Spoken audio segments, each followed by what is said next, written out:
Selon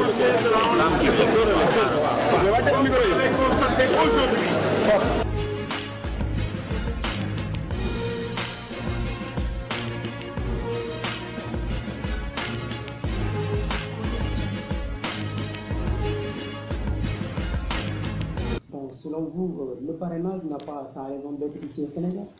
Alors, le parrainage a toujours existé depuis les années 60 au Sénégal. Mais de toute façon, c'était à un moment donné, c'était jusqu'aux dernières élections de 2012, c'était réservé aux candidats indépendants, ce qu'on appelle les candidats indépendants. Ce qui n'était pas juste. Parce que si vous appliquez le parrainage à simplement des candidats indépendants, vous excluez de fait toute une frange de la population sénégalaise qui a aussi le droit de briguer les suffrages des Sénégalais. Donc, ils ont décidé de généraliser ça en disant que vous soyez un parti politique ou que vous soyez un indépendant, vous êtes obligé d'aller chercher 1% du fichier électoral. Ce qui ferait peut-être 65 000 signatures. Mais ce qui est un peu difficile à admettre dans ça, c'est pourquoi 1%? Déjà, ça vient d'où? Ça sort d'où? Pourquoi pas 0,5%? Pourquoi pas 2%? Pourquoi on nous sort 1% du fichier? Ça, c'est déjà le premier point. Le deuxième élément, c'est que c'est une, comme je l'ai rappelé tout à l'heure, c'est une décision du président de la République. Parce qu'on nous dit que c'est l'Assemblée nationale qui a voté ça, c'est le pouvoir législatif. Mais entre l'exécutif et le législatif, il n'y a pas de séparation. Parce que la plupart des députés qui sont à l'Assemblée nationale ont été mis là-bas par le président de la République, qui a sa majorité mécanique, comme on dit. Donc cela ne tient pas la route. Et l'autre disait que l'obéissance à une loi que l'on s'est prescrite est liberté. Mais est-ce que cette loi, on peut véritablement dire que nous avons des députés qui nous représentent et qui ont voté cette loi pour nous? Ça pose donc le problème du mode d'élection dans notre pays. Comment on élit nos députés? Un député qui est élu et qui ne sait même pas pourquoi il est là. Il a été mis sur une liste, il est redevable au président de la République. Donc si celui-là vote une loi, ça ne peut pas refléter l'intérêt des Sénégalais. Et donc ça, c'est un autre élément. Pour moi, le parrainage, moi je suis foncièrement contre.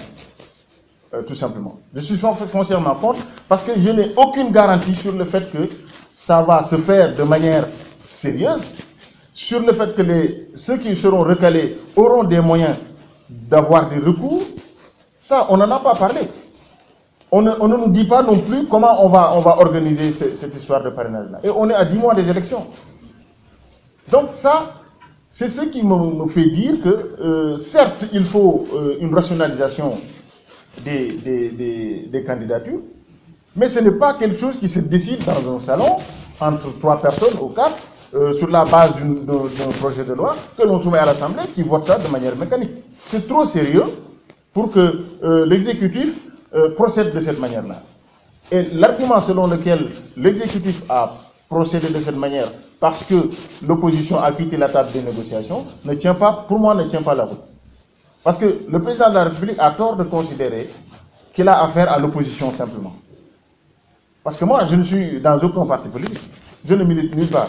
Mais je suis foncièrement contre le parrainage.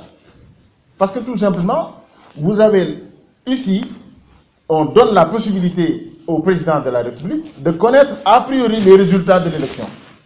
Parce que quand vous parrainez un tel, un autre parraine un tel, on rassemble les parrainages, on sait qui a parrainé qui. Et a priori, quand on parraine quelqu'un, c'est que peut-être on va voter pour lui. Ce n'est pas aussi mécanique, mais on peut le penser. Donc il y aura a priori, avant même les élections, des résultats. Et quand il saura que dans telle zone, les gens risquent de ne pas voter pour lui, l'État a tous les moyens d'empêcher les gens de voter.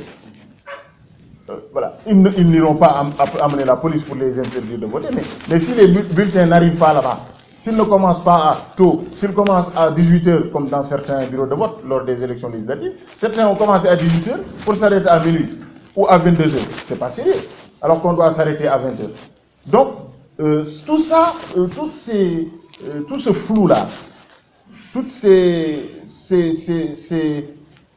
Toutes ces choses qui ne sont pas très claires me font dire que ce n'était pas le moment de brandir ça.